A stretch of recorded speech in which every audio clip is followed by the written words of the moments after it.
हमारे देश के कई क्षेत्रों में मकर संक्रांति पर पतंग उड़ाने की परंपरा है। ये कहानी मकर संक्रांति के दिन की ही है। राकेश 25-26 वर्ष का युवक था। पतंग उड़ाने का कोई शौक नहीं था, लेकिन मकर संक्रांति के दिन सुबह से लेकर दिन छिपने तक छत पर रहना उसे पसंद था। छत पर बच्चों और युवाओं की चहल पहल उसे अच्छी लगती थी। सुबह के वक्त अपनी 3 मंजिल हवेली पर खड़ा राकेश आसमान में देख रहा था। तभी एक पतंग कटकर नीचे गली में गिरने लगी। पतंग नीचे गली में गिरने ही वाली थी कि एक झाड़ी में अटक गई। अरे, यहां तो कोई झाड़ी न थी। राकेश ने आश्चर्यचकित होते हुए छत की मुंडेर के पास आकर नीचे झांका तो 9-10 वर्ष का एक बच्चा गली में नजर आया। उसके हाथ में एक लंबा सा बांस था, जिसके सिरे पर कांटेदार झाड़ी बंधी हुई थी, जिसमें उलझकर पतंग अटक गई थी। इतने में एक और पतंग गली में आई। नीचे गिरने का सवाल ही नहीं। बच्चे ने उसे भी पहली वाली पतंग की तरह झाड़ी में अटका दिया। राकेश थोड़ी देर तो बच्चे की कारगुजारी देखता रहा, फिर छतों की चहल पहल में पतंग लूटने वाले बच्चे को भूल गया। दोपहर हो गई। राकेश किसी काम से नीचे गली में आया। अरे, यह क्या, पतंग लूटने वाला बच्चा उसी की हवेली के चबूतरे पर बैठा था। उसका कांटेदार बांस एक तरफ पड़ा था। बच्चे के पास 4-5 पतंग इकट्ठा हो गई थी। बच्चे का मुंह धूप में भागने से भले ही लाल हो रहा था, लेकिन 4-5 पतंग इकट्ठा होने का संतोष भी उसके भोले चेहरे पर साफ दिख रहा था। भैया, प्यास लग रही है, पानी पिला दोगे? बच्चे ने अचानक पूछा। हाँ, अभी लो। राकेश अंदर जाकर कुछ सोचा और तिल के लड्डू, घेवर आदि लेकर बच्चे को दिए। लो, खा लो, भूख लग गई होगी। बच्चा थोड़ा झिझका। अरे, खा लो, शर्माओ मत। बच्चा धीरे से मिठाई लेकर खाने लगा। फिर राकेश ने उसे पानी पिलाया।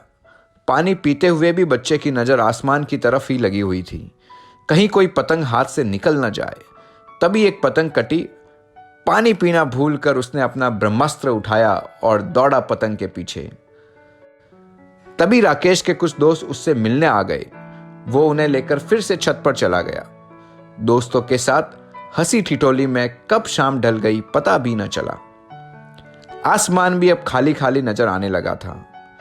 इक्का दुक्का लोग ही अब पतंग उड़ा रहे थे। राकेश अपने दोस्तों को विदा करने गली तक आया। अरे, यह क्या, वह नन्हा सा बालक पतंगे गिन रहा है। उसका झाड़ीदार बांस बकायदा साथ में है। 1, 2, 3, 4, 15, 16, 17। भैया, 17 पतंग हो गई। राकेश को उसके भोलेपन पर तरस आया। उसने मन ही मन सोचा, इसकी मकर संक्रांति तो पतंग लूटने में ही बीत गई। उसने बच्चे से पूछा, क्यों रे, तेरे बापू तुझे पतंग डोर लाकर नहीं देते क्या? बच्चा बोला, भैया, मेरे बापू तो मर गए और मेरी मां के पास पैसे नहीं हैं। राकेश का हृदय द्रवित हो उठा, पर उसने स्वयं को संभालते हुए पूछा, क्या नाम है तेरा? बच्चे ने कहा, सोहन। अच्छा सोहन, एक बात बता, मकर संक्रांति तो बीत गई, अब इन पतंगों का क्या करेगा? बच्चा बोला, भाई जी, मेरी मकर संक्रांति कल है। मैं मकर संक्रांति कल मनाऊंगा। पतंग उड़ाते हैं उसी दिन तो मकर संक्रांति होती है। मेरी मकर संक्रांति कल होगी। थोड़ा पानी पिला दो, फिर मैं जाऊंगा, मेरी मां इंतजार कर रही होगी। राकेश उस बालक का चेहरा देखता रह गया। जिंदगी के तमाम अभाव के बावजूद उस बच्चे के मन में जिंदगी के प्रति कितना उत्साह था। ऐसे जीवट भरे बालक को राकेश ने मन ही मन सलाम किया। उसके मन में उस छोटे से बालक का कद बहुत ऊंचा हो गया था। ऐसी प्रेरक कहानियां और घटना की जानकारी के लिए हमारे चैनल को सब्सक्राइब करना ना भूलें। कहानी को लाइक करें, शेयर करें और अच्छा सा कमेंट भी कीजिए।